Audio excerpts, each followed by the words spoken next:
이 분석을 통해 각 피처들 간에 어떤 관계가 있는지도 확인해 볼 거고요. 마지막으로 어떠한 데이터 가공이 필요한지 인사이트도 얻어보겠습니다. 먼저 시각화 분석부터 해볼게요.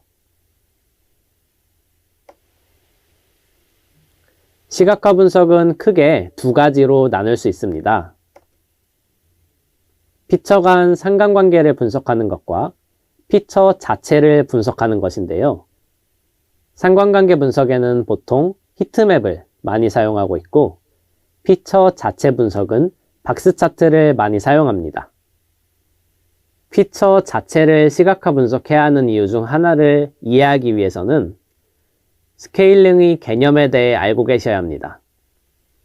스케일링이라는 것은 각 수치형 피처의 숫자 범위가 얼마나 큰지를 의미하는데요. 피처마다 이 스케일이 다르게 되면 AI 모델의 성능에 부정적인 영향을 미치게 됩니다. 그래서 우리는 각 피처의 서로 다른 스케일을 유사하게 맞춰줘야 하는데요. 이 스케일을 맞춰주는 도구가 스케일러입니다. AI도 이지에서 제공하는 스케일러는 최소값과 어떤 스케일러를 사용해야 할지 한번 확인을 해보세요.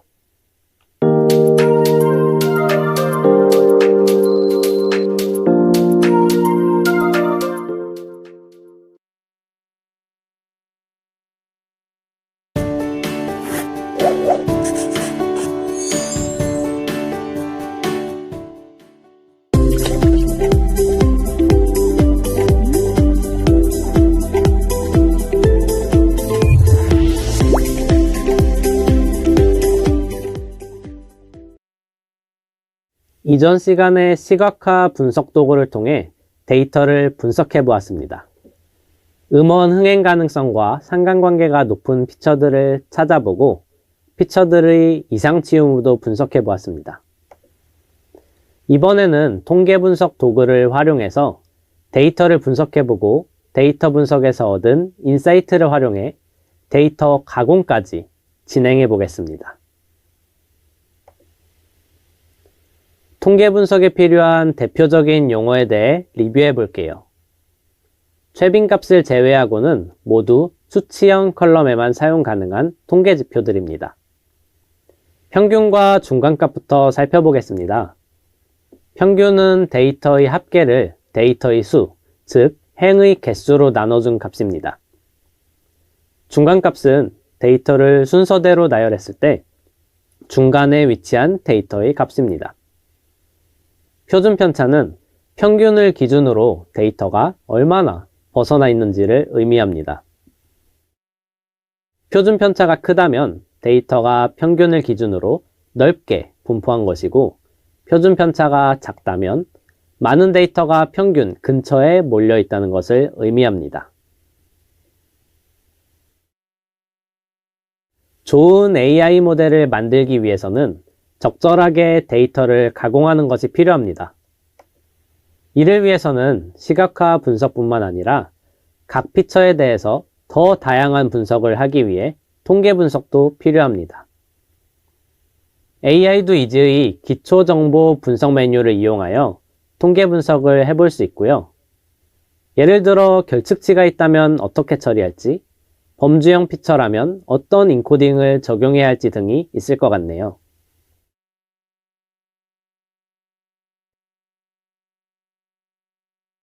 지금부터 AI도 이지의 기초정보 분석 메뉴를 이용하여 통계 분석을 해보겠습니다. 데이터의 범위는 반드시 끝까지 선택을 해주시고요. 통계 분석을 통해서 저는 세 가지를 확인해 보려고 합니다. 첫 번째, 우리가 예측할 타겟 변수의 종류입니다. 우리 모델이 수치를 예측하는 회귀 모델인지 아니면 특정 범주 중에 하나를 예측하는 분류 모델인지를 확인해야 합니다.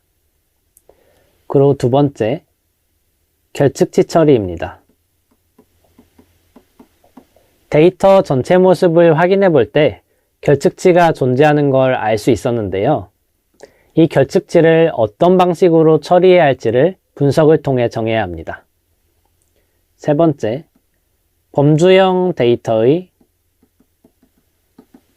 인코딩입니다. 순서가 있는 범주형인 경우에는 오디널 인코딩을, 순서가 없는 범주형 데이터에는 원핫 인코딩을 적용해야 합니다. 송 네임부터 한번 살펴보겠습니다. 문자형 데이터이긴 하지만 범주형은 아닙니다. 어떻게 바로 알 수 있었을까요? 바로 이 distinct를 통해 알 수 있었는데요. 엑셀 프로그램을 가지고 설명을 드려볼게요.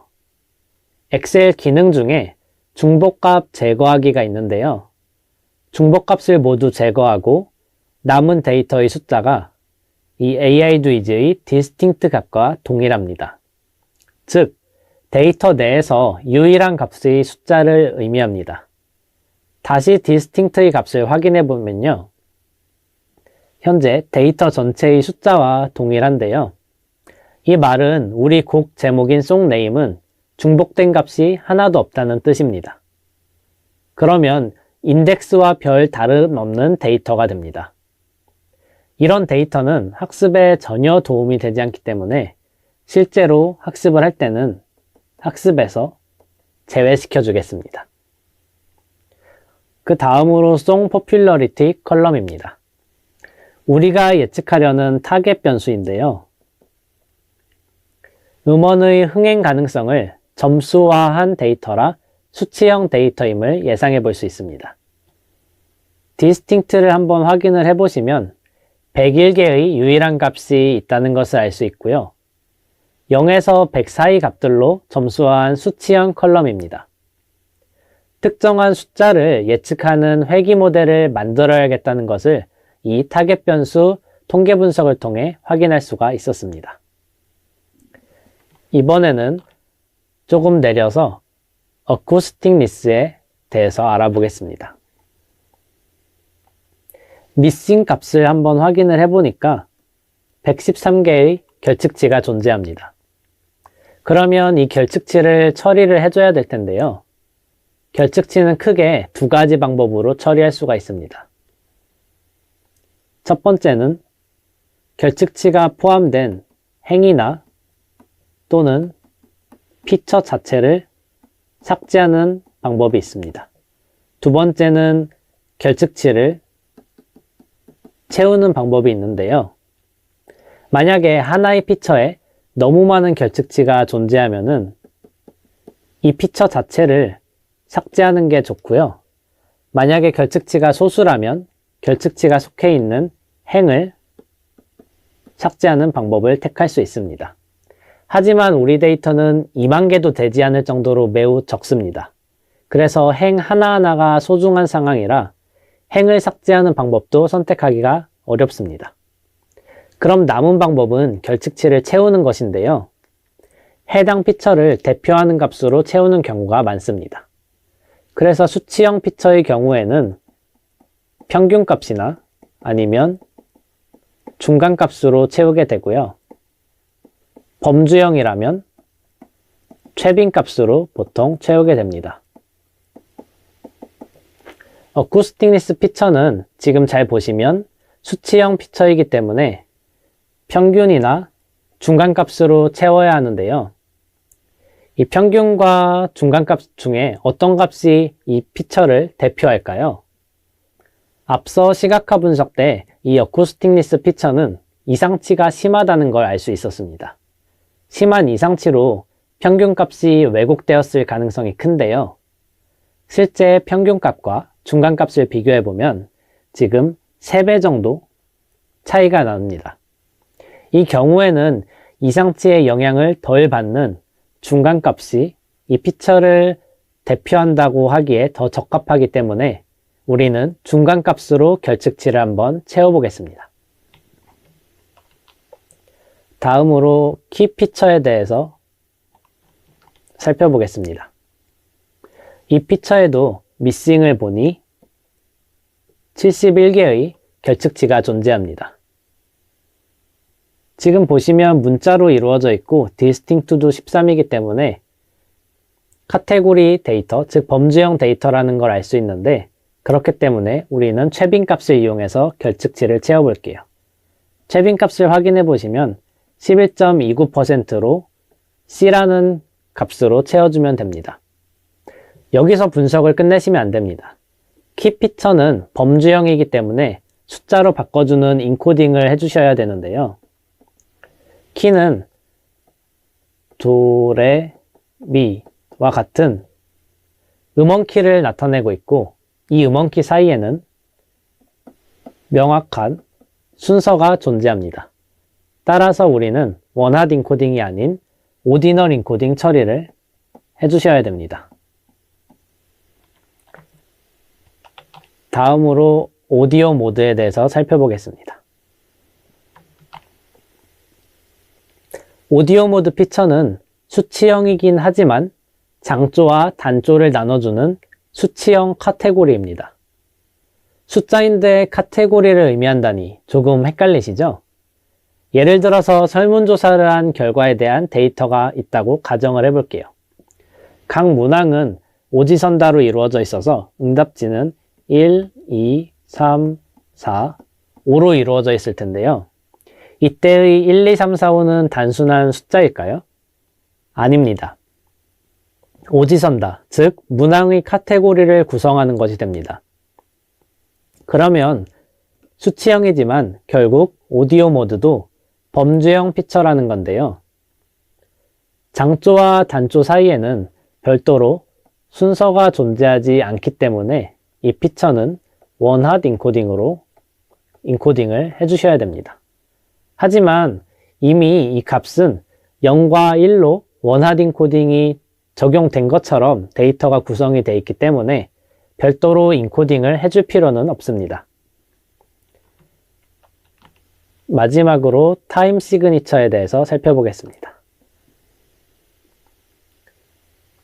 4분의 1박자, 8분의 3박자와 같은 박자표를 의미하는 피처인데요. 수치형 피처이지만 디스팅트가 5입니다. 즉, 이 또한 앞서 본 오디오 모드 피처처럼 박자의 카테고리를 나눠주는 수치형 카테고리 피처입니다. 이 피처도 범주형 피처라 인코딩을 해줘야 하는데요. 박자 사이에는 빠르기가 있어서 순서가 존재합니다. 즉, 오디널 인코딩이 필요한데요. 근데 잘 보시면 이미 숫자가 0에서 5 사이 값으로 데이터가 오디널 인코딩 처리가 되어 있는 것처럼 보여서 이 또한 별도로 인코딩을 따로 해줄 필요는 없습니다. 지금까지 시각화 분석과 통계 분석을 통해서 음원 흥행 가능성 예측을 하기 위한 데이터의 특성을 살펴보았습니다. 음원 흥행 가능성과 어떤 피처가 상관관계가 높은지 확인해 보았고, 스케일러는 어떤 것을 사용하는 것이 좋을지 고민해 보았습니다. 저는 상관관계가 높았던 피처 위주로 분석을 해보았는데요. 동일한 방법으로 나머지 피처에 대해서도 분석을 해보면 다음 표와 같이 정리해 볼 수 있습니다. 이때 우리의 타겟 변수는 스케일링 대상에서 제외된다는 것을 유념해 주세요. 스케일링은 피처 간 스케일이 달라 문제가 되기 때문에 사용하는 것이라 피처가 아닌 타겟 변수는 스케일링을 할 필요가 없습니다. 또한 수치형 카테고리 피처들도 카테고리이기 때문에 별도의 스케일링을 하지 않습니다.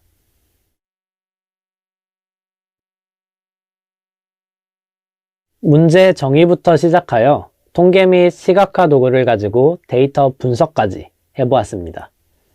분석에서 얻은 인사이트를 바탕으로 AI가 잘 학습할 수 있는 형태로 데이터 가공을 해볼게요. 우리는 3가지 가공을 할 건데요. 첫 번째, 결측치 처리입니다. 그리고 두 번째는 인코딩이고요. 세 번째는 스케일링입니다.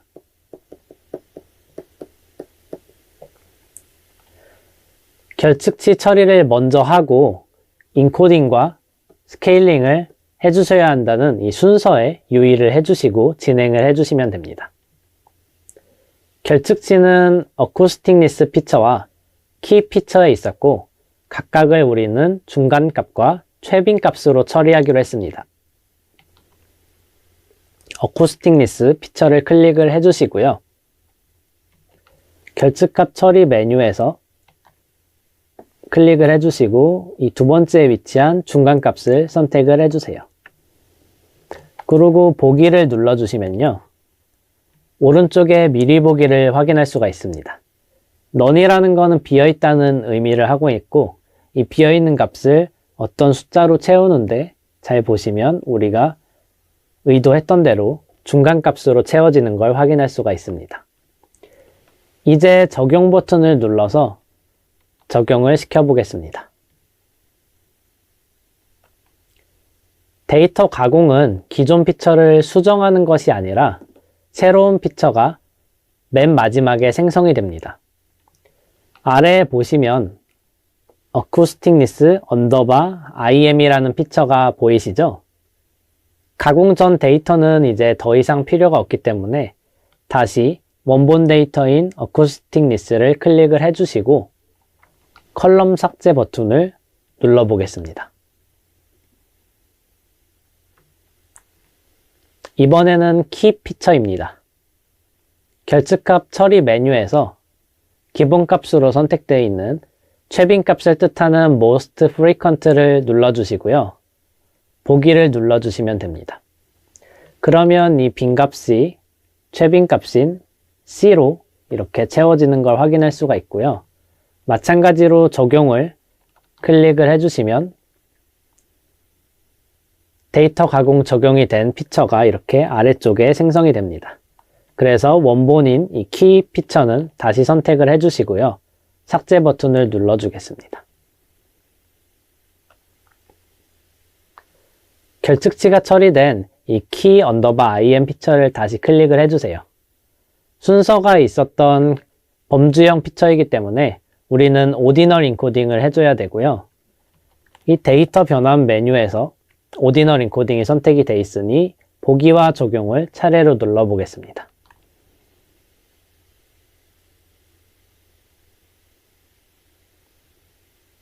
그러면 마찬가지로 이제 적용을 눌러주시면 되고요. 다른 것과 동일하게 이번에는 언더바 o이라는 이름의 새로운 피처가 생성이 되었습니다.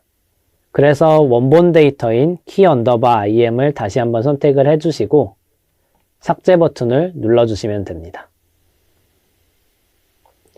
마지막으로 스케일링을 한번 해볼게요. Song Duration MS만 제가 예시로 보여드리겠습니다. 스케일 조정 메뉴에서 알맞은 스케일러를 골라주시면 되는데요. 이 피처는 이상치가 심해서 스탠다드 스케일러를 선택을 할 거라고 말씀을 드렸었고요. 그래서 스케일러를 선택을 하시고 동일하게 보기를 누르시고 적용을 눌러주시면 됩니다. 그럼 앞선 데이터 가공처럼 맨 밑에 언더바 SS라고 붙은 새로운 피처가 이렇게 생겨나는 걸 확인할 수가 있습니다. 동일하게 기존 원본 피처를 다시 한번 클릭을 해주시고 삭제 버튼을 눌러주겠습니다. 오디오 베일런스까지 모든 스케일링이 끝났습니다. 지금까지 가공한 내역을 저장해줘야 합니다. 아래쪽에 있는 가공 데이터 저장 버튼을 눌러주세요. 데이터를 저장을 해주시면 작업 데이터 선택을 잠깐 보시면 기존에 있었던 데이터에 언더바 프로세스드라는 이름의 가공 데이터가 저장된 걸 확인할 수가 있습니다. 데이터 분석을 통해 우리 데이터의 특성을 파악하고 AI가 잘 학습할 수 있도록 데이터 가공까지 해주었습니다. 이를 바탕으로 다음 장에서 다양한 AI 모델 학습을 시켜보겠습니다.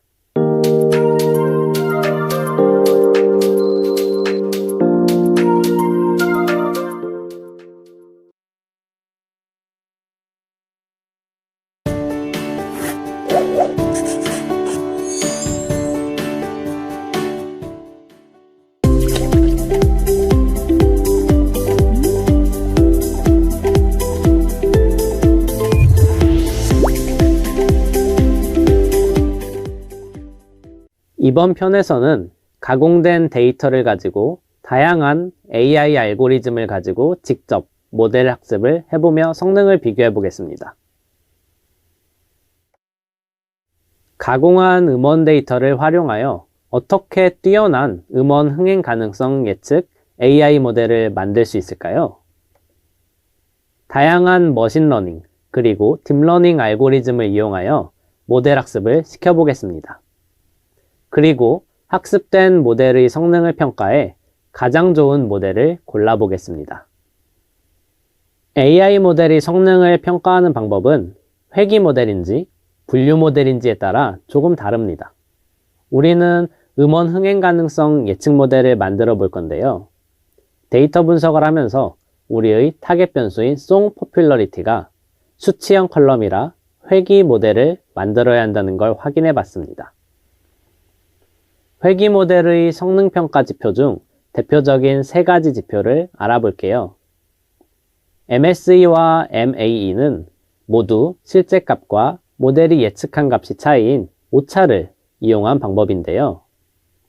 MSE는 오차를 제곱한 것이 평균, MAE는 오차의 절대값을 씌운 것이 평균을 의미합니다. 오차를 이용한 지표라 값이 작으면 작을수록 성능이 좋은 모델을 의미합니다. 이 두 지표는 알고리즘별로 스케일이 조금 다를 수 있어서 동일한 알고리즘의 성능을 비교할 때 주로 사용합니다. R2는 독립변수, 즉 피처가 타겟 변수를 얼마나 잘 설명하는지 0과 1 사이 값으로 표현한 지표입니다. 1에 가까울수록 설명력이 높아 좋은 모델이라고 할 수 있습니다. 간혹 음수가 나올 때도 있는데 그 경우에는 타겟 변수의 평균 값으로 일괄 예측했을 때보다도 모델 성능이 좋지 않다는 의미로 사용할 수 없는 모델을 의미합니다. 이 지표는 스케일이 동일하여 서로 다른 알고리즘의 성능을 비교할 때도 사용할 수 있습니다. 뛰어난 AI 모델을 만들기 위해서는 다양한 알고리즘을 적용해 보는 것이 필요합니다. 회귀 모델로 사용할 수 있는 머신러닝의 대표 알고리즘 3가지, 리니어 리그레션, 디시전 트리, 랜덤 포레스트와 딥러닝 알고리즘을 사용하여 AI 모델을 만들고 성능을 비교해 볼까요? 각각의 알고리즘을 적용해 보고 성능은 비교를 위해 따로 메모해 주세요. 우리는 가공된 데이터를 가지고 3가지 머신러닝 알고리즘과 1가지 딥러닝 알고리즘을 가지고 학습을 시켜보고 성능을 비교해 보려고 합니다. 좌측 메뉴의 AI 모델 학습에서 머신러닝 학습 메뉴를 선택을 해주세요. 우리의 타겟 변수인 송 포퓰러리티가 수치형 컬럼이라 학습 유형을 클래시피케이션에서 리그레션으로 변경을 해주세요. 작업 데이터는 가공한 데이터인 송 데이터 프로세스들을 선택을 해주시면 되고요. 머신러닝, 딥러닝 학습을 위해서 가장 먼저 해야 할 일은 우리의 타겟 변수인 송 포퓰러리티를 아웃풋 컬럼으로 선택을 해주시는 것이고요. 그리고 인덱스 역할을 했었던 송 네임은 제외 컬럼으로 이동시켜 학습에서 제외시켜 보겠습니다. 우리 피처 중에 수치형 카테고리 피처가 3개 있었는데요. 오디오 모드, 타임 시그니처, 키였습니다. 모두 데이터 유형을 카테고리로 바꿔줘야 합니다. 각 피처를 차례대로 클릭을 해보면 자동으로 데이터 유형이 전부 카테고리 컬러 선택되어 있는 걸 확인할 수가 있습니다. 그 외에 나머지 피처는 뉴머릭으로 잘 선택이 되어 있는 걸 확인할 수 있어서 별도로 지정할 것은 없습니다. AI도 이지에서 자동으로 선택을 해주긴 하지만 우리의 의도와 다르게 선택되어 있을 수가 있으니 확인은 꼭 해보셔야 합니다. 첫 번째로 학습시켜 볼 머신러닝 알고리즘은 가장 간단한 회귀 모델인 리니어 리그레션입니다. 별도의 모델 파라미터 설정하지 않고 바로 학습을 시켜보도록 하겠습니다. 간단한 모델이라 학습 속도도 빠릅니다. 우측에서 결과를 확인할 수가 있는데요. 해석에 필요한 내용을 간략하게 말씀드릴게요. 우선 폴드는 교차검증 횟수입니다. 교차검증은 모델 평가를 조금 더 객관적으로 하기 위해서 여러 번의 반복 학습을 통해 나온 평균 성능을 확인하는 방식으로 민에 해당하는 값을 읽어주면 됩니다. 즉, 기본값인 10으로 우리는 설정을 놔뒀기 때문에 총 10번의 학습이 이루어졌고 그 평균값을 읽으면 됩니다. 회귀 모델의 대표적인 성능평가 지표 MSE, MAE, R2를 살펴보면 되고요. MAE부터 보면 12가 되고 MSE는 232, 그리고 R2는 0.43이 나왔습니다. 다음으로 기본 머신러닝 모델 중 하나인 디시전 트리를 사용해 보겠습니다. 주의할 점은 디시전 트리를 클릭하시면 앞서 학습했던 리니어 리그레션이 여전히 선택이 되어 있습니다. 그래서 이 리니어 리그레션을 다시 한번 선택을 해서 선택 해제를 해주셔야 하고요. 마찬가지로 모델 파라미터 설정은 별도로 수정하지 않고 바로 학습을 시작해 보겠습니다. 동일하게 평균값을 읽어주시면 되고요. MAE는 12.85, MSE는 295, 그리고 R2는 0.27이 나왔습니다. 이번에는 다수의 디시전 트리를 배깅이라는 앙상블 기법을 사용해 묶어 만든 랜덤 포레스트를 사용해 볼게요. 랜덤 포레스트를 클릭을 해주시고 조금 전에 사용한 디시전 트리는 클릭해서 선택 해제를 해주겠습니다. 동일하게 별도로 파라미터 설정은 수정하지 않고 바로 학습 시작을 눌러보겠습니다. 앞서 학습을 진행했던 리니어 리그레션과 디시전 트리보다 복잡한 모델이라 학습 시간도 가장 오래 걸렸는데요. 동일하게 MAE와 MSE 그리고 R2를 각각 확인을 해보면 됩니다. 앞서 3개의 머신러닝 알고리즘을 이용해 보았고요. 이번에는 딥러닝 알고리즘을 이용해 보겠습니다. 좌측 메뉴의 AI 모델 학습을 클릭하시고 나타난 서브 메뉴 중 딥러닝 학습을 선택해 주세요. 머신러닝과 동일하게 우리의 타겟 변수인 송 퍼퓰러리티를 아웃풋 컬럼으로 이동을 시키고요. 송 네임은 제외 컬럼으로 이동시킵니다. 우리의 수치형 카테고리 컬럼 오디오 모드, 타임 시그니처, 그리고 키는 모두 데이터 유형을 카테고리로 선택을 해주겠습니다.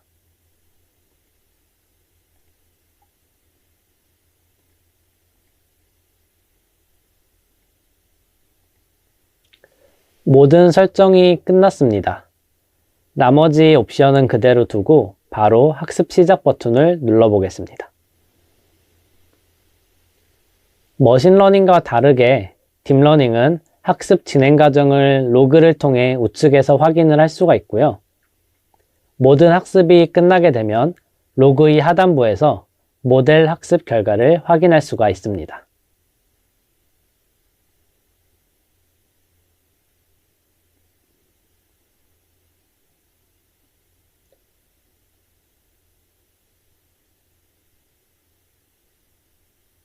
로그를 끝까지 이렇게 내려보시면 맨 밑에서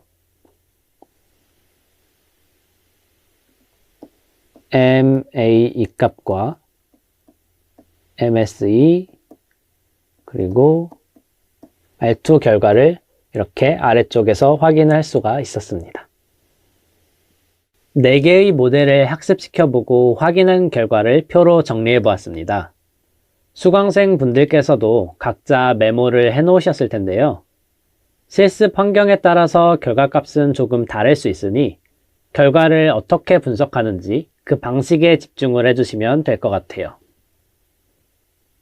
우리는 서로 다른 알고리즘을 사용한 모델을 비교한 것이기 때문에 3개의 평가지표 중 R2를 기준으로 비교해 볼 거예요. 4개 중 어떤 모델을 선택해야 음원 흥행 가능성을 가장 잘 예측할 수 있을까요? 성능에 따라 투자 리스크가 달라지기 때문에 가장 좋은 모델을 골라야 합니다.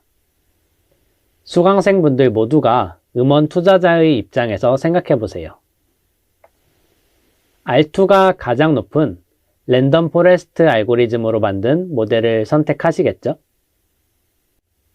가장 성능이 좋게 나타난 랜덤 포레스트 알고리즘을 사용한 모델을 최종 선택해 보았습니다. 모델의 성능이 투자 성공 여부와 직결되는 만큼 음원 투자자는 지금보다 더 나은 모델을 만들고 싶어 할 거예요. 어떻게 하면 성능을 더 올릴 수 있을까요? 지금보다 더 많은 데이터를 수집하고 가능하다면 추가할 수 있는 다른 특성이 있는지도 더 살펴볼 필요가 있어요. 우리는 음원 메타데이터와 음원 자체 데이터 2가지를 수집하여 데이터를 구성하였는데요. 이 외에도 각 음원과 관련된 소셜 데이터도 추가해 볼 수 있을 거예요. 또 다른 방법은 4가지 AI 알고리즘 이외에 또 다른 알고리즘을 사용해 보는 것이고요. 최고의 알고리즘까지 고르셨다면 이제 2가지 방법이 더 남아 있습니다. 기존 피처를 이용해 새로운 파생 변수를 만들어내는 피처 엔지니어링입니다. 예를 들어서 시간을 나타내는 기존 피처가 있다고 가정을 해보겠습니다.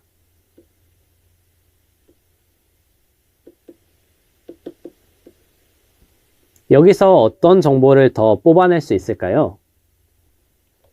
월 정보로는 상반기와 하반기를 나누는 피처를 만들 수도 있고요. 이 시간 정보로는 오전과 오후를 나누는 피처를 만들 수도 있습니다. 또한 평일이나 주말을 나누는 피처도 만들 수 있고요. 이런 과정을 피처 엔지니어링이라고 합니다. 마지막은 AI 알고리즘의 하이퍼 파라미터 튜닝입니다.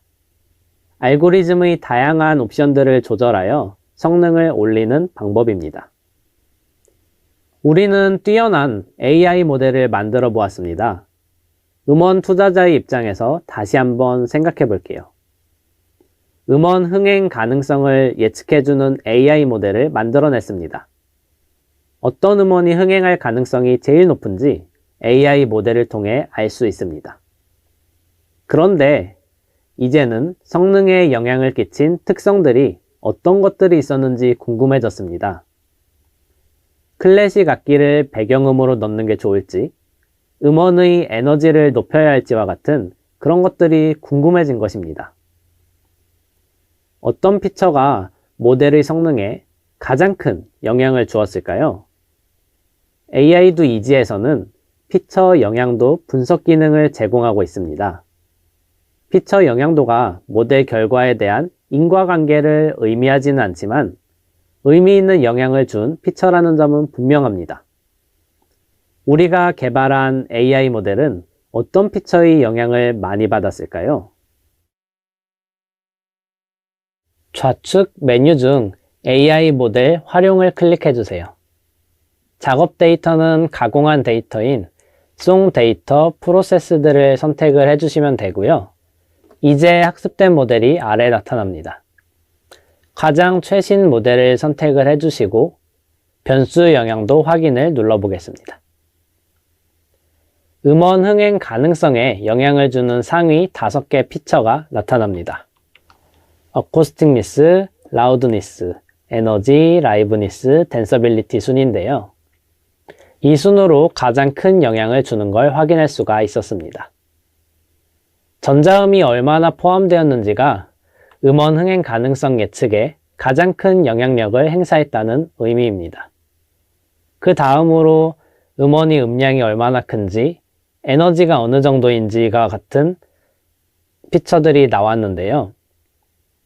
이 피처들이 원인이 되어서 높은 흥행 가능성이 나온 것은 아닙니다. 그럼에도 영향을 주는 피처인 것은 분명합니다. 음원 투자자 입장에서는 음원 제작 시 이러한 정보도 아주 중요한 정보가 될 것입니다. 음원 투자자인 우리는 두 가지 음원 후보를 선택하였습니다. 이 두 곡 중에 어느 곳에 투자를 해야 우리 가수가 미국 시장에서 성공적인 데뷔를 할 수 있을지 고민 중입니다. 음원 흥행 가능성 AI 모델을 만들었기 때문에 이 선택에 큰 도움을 받을 수 있습니다. 어떤 곡이 더 흥행할 것 같으신가요? 다음은 음원 A와 음원 B에 대한 데이터입니다. AI도 이지의 시뮬레이션 기능을 활용해서 어떤 음원이 미국 시장에 진출했을 때 흥행 가능성이 높을지 비교해 볼까요?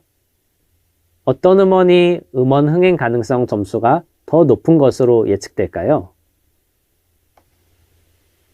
시뮬레이션 기능을 사용하여 두 음원 데이터에 대해 우리 모델이 어떤 예측값을 출력하는지 확인해 볼게요. 변수 영향도 확인 메뉴 바로 아래에 있는 시뮬레이션 메뉴를 선택해 주세요. 먼저 A 음원 데이터의 음원 인기도를 확인해 볼게요. 이 음원의 데이터를 입력해 주시고 수동 호출 버튼을 누르시면 우측의 결과가 나타날 것입니다. 이렇게 값을 입력한 다음에 수동 호출 버튼을 누르면 오른쪽에 이렇게 시뮬레이션 결과가 나타나는데요. 학습자별로 모델이 조금씩 달라서 지금 보여드리는 결과값은 조금 다를 수 있습니다. 제 모델의 경우에는 63이 예측값으로 나왔습니다. 이번에는 B 음원 데이터에 대한 흥행 가능성을 확인해 보겠습니다. 동일하게 음원 데이터를 입력해 주시고 수동 호출을 눌러주시면 됩니다. A 음원과 동일하게 B 음원에 대한 데이터도 이렇게 입력을 해보았고요. 수동 호출 버튼을 눌러보겠습니다. 네, 제 모델의 결과 48이 예측값으로 나타났습니다. 우리가 만든 음원 흥행 가능성 예측 AI 모델을 사용해 두 후보 음원의 흥행 가능성 점수를 예측해 보았습니다. 음원 A가 더 높은 점수가 나왔는데요. 음원 투자자는 미국 진출을 앞둔 가수의 데뷔곡으로 음원 A를 선택하였습니다. 실제로 이 음원은 얼마나 성공하였을까요? 그래미상, 빌보드 뮤직 어워드 등의 여러 수상을 할 정도로 성공적인 음원이었습니다. 음원 투자자는 우리의 음원 흥행 가능성 예측 AI 모델을 활용하여 투자 리스크를 최소화할 수 있게 되었습니다. 지금까지 우리는 문제 정의부터 시작하여 데이터 분석, 가공, 그리고 모델 학습 및 성능 평가를 진행했습니다. 모델 성능뿐만 아니라 예측에 영향을 많이 주는 피처도 확인하여 모델에 대한 해석도 해보았고 실제 음원 데이터로 어떤 곡이 더 성공할지 시뮬레이션도 해봤습니다. 처음엔 어렵던 AI 모델링, 이제는 쉽게 하실 수 있을 거예요. 완강하시느라 고생하셨습니다.